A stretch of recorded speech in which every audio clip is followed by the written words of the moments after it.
Grady Polcyn here from Family First Life America. I'm sitting here with one of my top agents, Rick Doyle.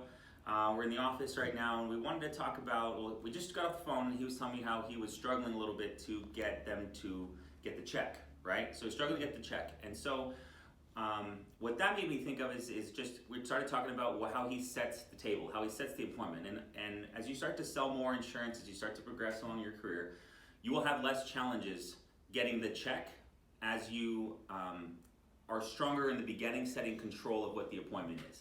And so I just wanted to share with him what I do in the beginning, because I personally have, and watch me have the problem today, but I haven't had a challenge getting the check in something like in hundreds of appointments. And the reason is I do such a strong, open and table setting that the credibility for me is so high that for them to not go get the check, it's almost like they're being awkward. Right? Don't be awkward, Mr. and Mrs. Smith. Let's just go get the check. We're this far along. We just talked about all this stuff. So what I wanted to show to Rick and to you guys out there is what I do to set the table in the appointment, and how I set the stage, and what's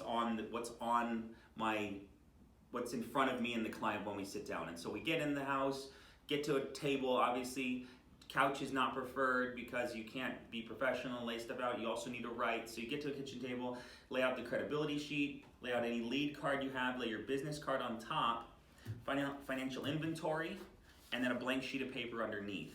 And then whatever your laptop or preferably iPad, tablet. And so right here, the scene feels clean. There's no distractions. Ask them to turn the TV off. We're focused on this. This is all we're focused on. So we're going to talk about this. And so how I open an appointment, which puts trust into the appointment, which alleviates all sort of stressors, is just kind of real casual interaction. And I go like this. I go, okay, hi Rick, good to see you, I'm Grady. We got your card in the office. Most people mail these in because they either just purchased or just refinanced a property or took a loan out or something, and they want to put something in place. So if something happened yesterday, death or disability, some money comes in the family today to either pay off the property, pay down the property, or now if they're seniors, what's most common is some money to help out transition, okay? That's a mortgage open. Final expense open. Different lead card. Most people sending these requests or fill them out online because they want to put some sort of amount of money in place that would help out the family, that wouldn't leave a burden for those final expenses, or even leave some money as a legacy to some of their children and grandchildren. And so we'll kind of go through that. So that's the two different opens. Whether it's final expense, whether it's mortgage, you're just going to kind of open like that. Next. So my job is I'm both a field underwriter and an independent broker. Field underwriter, I'm going to gather some information. Independent broker, they contract me with about 20 different companies, which allows me to really shop around for you and find products that are affordable, comfortable, but in the end, Rick, we actually have to see what it is that you qualify for. Now, all the companies I represent are all great companies. You might even recognize some of them. But the big thing is I'm not captive. Okay, do you know what? So captive is like State Farm, Farmers, Allstate, right? Where they literally have access to about 2 products. I have access to 100. And the big thing about captive agencies is they're basically employees, where I'm totally independent. My whole goal is to find you the best coverage, the best price that you can get approved for. Okay, so I'm going to take Rick about 2 minutes on some money questions, 2 minutes on some health questions, then about 5 minutes we'll look at then the different insurance options then that you're available for based on how you answer those questions. When one makes sense, we're going to submit a request for coverage. Request for coverage takes anywhere from a week to 4 weeks for them to decide if they want to grant you coverage. They're going to check your prescription history, your background, make sure you are who you say you are, right? Make sure no one's trying to get insurance in your name. Make sure you didn't escape from prison and you're hiding out here in Mesa, right? They always laugh. And then if you're approved, you're approved. So Rick, I'm just a field underwriter, not a salesman or anything. I don't even take any money today, so let's get started. Okay? So there's a lot of different things that I'm doing in there, right? I'm knocking out the captive agency. Why don't I talk to my State Farm guy?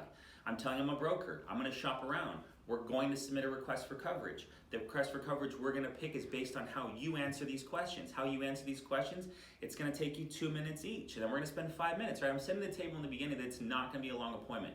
I've really kind of taken complete control about what's going to happen in the next 9-ish minutes, And you know what that does for the client? Makes them feel really comfortable. And I'm talking through it, and then we start asking questions. I go through the financial inventory, go through their health, get all their medications, surgeries, this, that, find if they have any insurance, and then on a separate sheet of paper, I show them different options. Younger, I'm showing them term. Older, I'm showing them whole life, etc. And so the whole thing, and so maybe this is where, like, so if you do like a strong open, and then you get to the point where you're showing them numbers, right?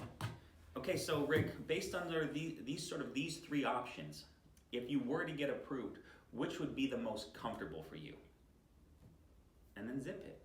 And so then what happens, they go, okay, the middle one. Okay, perfect, Rick.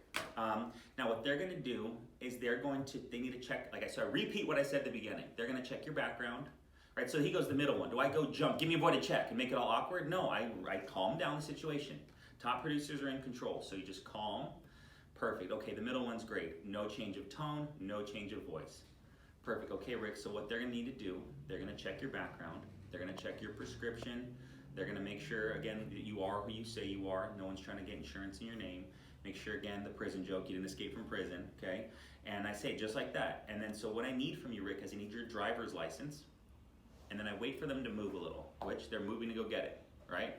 They've agreed now in their head to go do whatever I say, right? Go get your driver's license, a voided check, and then, Rick, if you could just get me like a little glass of water or something. I've just been talking so much. I don't want that white stuff to start forming in my mouth from my grandpa. Like my grandpa. And I always say that, and you know what they do? They laugh just like you. And you don't have to be as silly like that sort of stuff that I am, but for me, I'm trying to like sandwich the request of the voided check, and not that I'm trying to avoid it or that I have any issues overcoming that. So now tell me I don't want to get you a voided check. I don't want to get you a voided check. Okay, that's fine.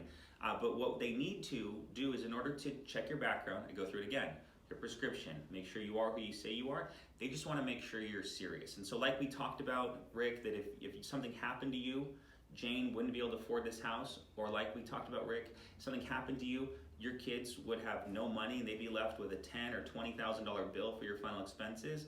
I understand you don't want that. So what we need to do is we need to find out if they'll even approve you, and that's by submitting a request for coverage. And they'll take a request for coverage. They just want to know you're serious. Now, are you under contract, or are you required to pay? No, you're not. But we can't make any decisions till we have some answers, and we can't get answers unless we apply. Okay? Does that make sense? Yeah. Okay, perfect. And I'm still thirsty if you get me that bottle of water. So like it's just you no change of voice, no change of tone, and you just like it's like okay, I don't need it. They need it. They need the voided check. They need to just make sure you're serious, right? And then this is a couple good lines.